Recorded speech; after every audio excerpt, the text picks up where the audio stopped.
Bon, maintenant, on va passer à la... Hop, attends, je remets le micro en face de moi. Maintenant, on va passer à la deuxième, deuxième petite vidéo pour te montrer si tu veux mettre des effets sur sur les sous-titres.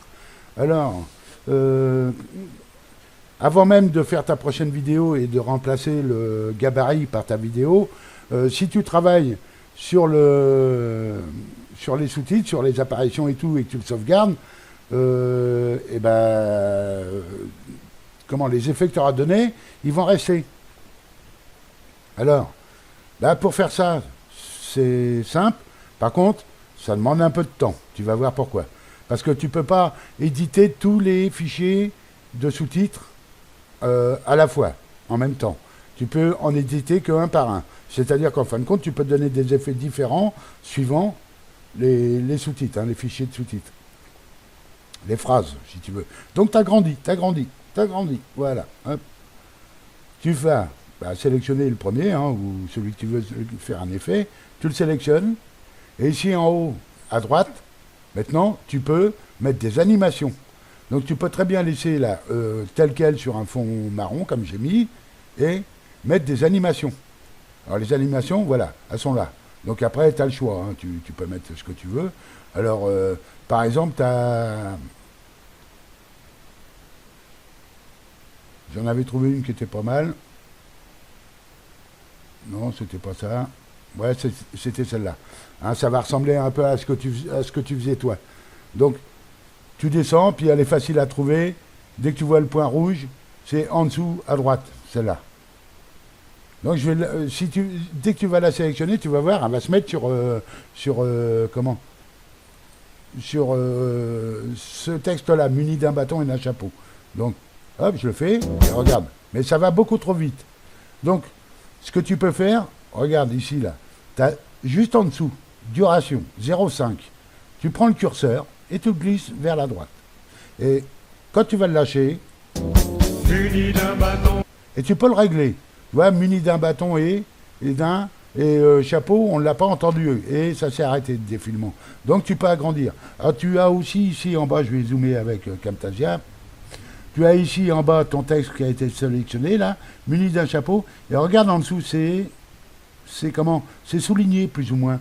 Donc, en fin de compte, si tu amènes le curseur ici et tu relâches, muni d'un bâton et d'un chapeau. Voilà. Donc je peux même le mettre encore un petit peu. Voilà, faut que ça dépasse. Muni d'un bâton et d'un chapeau. Voilà. Donc en fin de compte, tu obtiens ça. Le problème, c'est que ça, maintenant, si tu veux ce genre de montage, il faudra le faire sur chaque. Donc, il va falloir revenir ici et tu vas voir, ici à droite, ça disparaît, il faut revenir. C'est long, c'est très long. Je l'ai fait, moi, c'est très long. Hein. Voilà, donc tu le sélectionnes. Le deuxième, animation.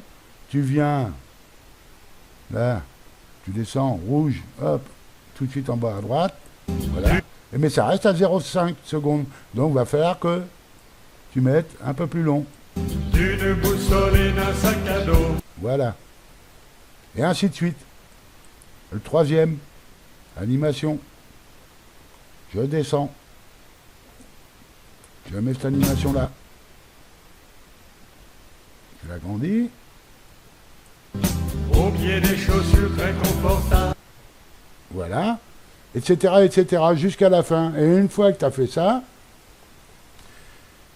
eh bien, tu l'exportes, le gabarit. Mais ça va faire un nouveau fichier. Hein. Alors, t'inquiète pas. C'est pas grave. Donc, tu exportes.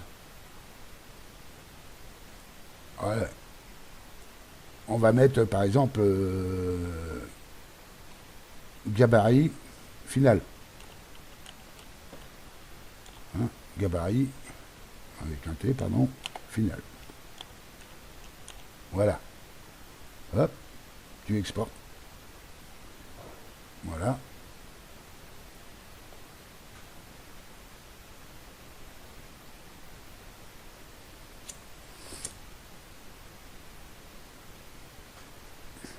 Alors ça, bien sûr, c'est à faire avant de remplacer, c'est-à-dire que ton gabarit, il faut qu'il soit finalisé, quoi.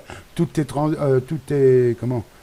montages d'apparition de texte, il faut qu'ils soient finis. Et une fois que ton montage est fait, Ok. Donc, maintenant, allez, je ferme. Et tu vas voir, voilà. Et quand tu vas ouvrir la prochaine fois CapCut, tu vas obtenir ça. Donc, j'en ai qu'un, puisque les autres, je les ai supprimés. Donc, celui-là, tu cliques dessus. Et maintenant, normalement, tu vas retrouver, regarde.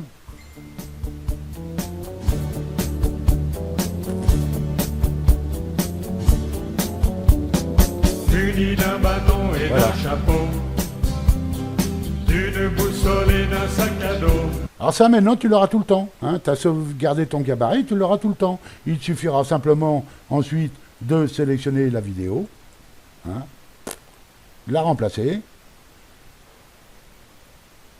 Bon, là, bien sûr, hein, j'ai les gabarits, mais ça, tu mettras ça dans un dossier. Hein. Et le remplacer par ta nouvelle vidéo que tu auras fait. Voilà, et voilà. Et voilà, et ça sera, ton montage sera fait automatiquement, comme ça. D'une boussole et d'un sac à dos. Voilà, c'est tout simple. Enfin, c'est tout simple. Voilà, alors en fin de compte, après, à chaque fois, il suffit d'ouvrir ton gabarit et de remplacer le gabarit par la vidéo, ta nouvelle vidéo que tu auras faite, et qui fera, je me répète, 3,40 exactement, pas plus, pas moins, 3,40. Voilà mon chef. Bah dis, t'as plus qu'à essayer de faire des petits montages avec les sous-titres. Donc ce que je vais faire, je vais te mettre à disposition le fichier de sous-titres. Et tout le reste, tu peux le faire toi-même. Hein. Mais les sous-titres, ils vont apparaître en blanc, toi, quand tu vas les mettre dedans. Donc tout ce que je viens de te montrer, il faudra que tu le fasses. Voilà, monsieur le directeur. Bon, allez, je te laisse. Si je trouve quelque chose d'autre à mettre en vidéo, je te ferai une autre vidéo. Allez, bon dimanche.